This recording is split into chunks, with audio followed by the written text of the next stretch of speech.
everybody, Geraldine Rose here with a card I wasn't too certain about, but everybody on the altenew fan group seemed to like it, so here it is.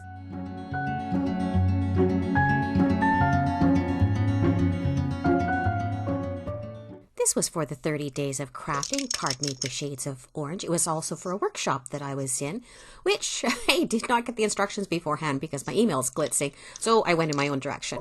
Basically, you take a panel, you're going to emboss it with an embossing folder, and then you're going to run it through a second embossing folder.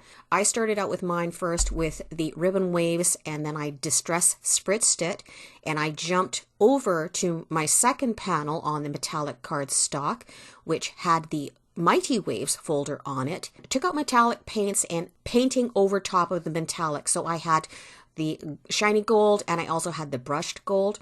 And then what you're going to do is over those paints or the re-inkers, you're going to take your embossing powder and sprinkle it over top.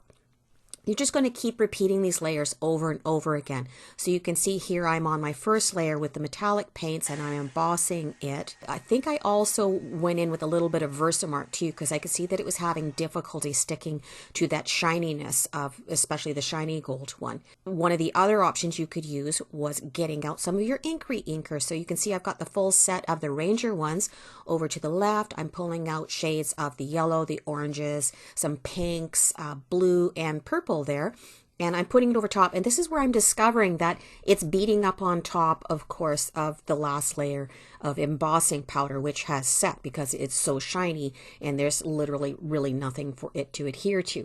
So I thought, well, you know, it's water, so I'm just going to let it do this effect, run along in its bubbles the way that it is. I put some more clear embossing powder on it, letting it stick to the re-inkers that were still wet. The aforementioned Versamark, that's where I came in on the next couple of layers that I was doing this and put the Versamark down first and then tried putting the re-inkers over top. And I also actually brought in some of my inks as well with my blender brushes and touched it up in certain spots where I thought it needed deeper colors and a little bit more blending together. Now that the distress spritzes are dry, we're jumping back over to this panel. We're running it through that Mighty Waves embossing folder over top of the Ribbon Waves one.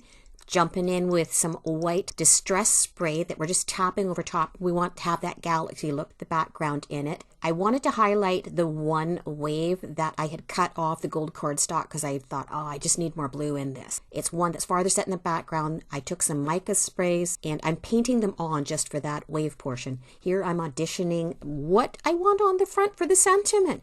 The Have a Good Day, it worked with the flow of where the waves were, but it just seemed like it was too big. It just didn't feel right to me. I grabbed out the Sweet Expressions, the hello from that instead, and tried it out. Once I've got up a few layers of that glued together, I am using the altenew alcohol markers to do along the bottom. You can see here, I'm going back in with those spots where the ink blobs were from the re-inkers. I'm using the Ranger Glossy Accents and Nouveau Jewel Drops in orange, pink, and yellow to make more water droplets on top of those waves that are all stirred up from the wind that we've got happening there.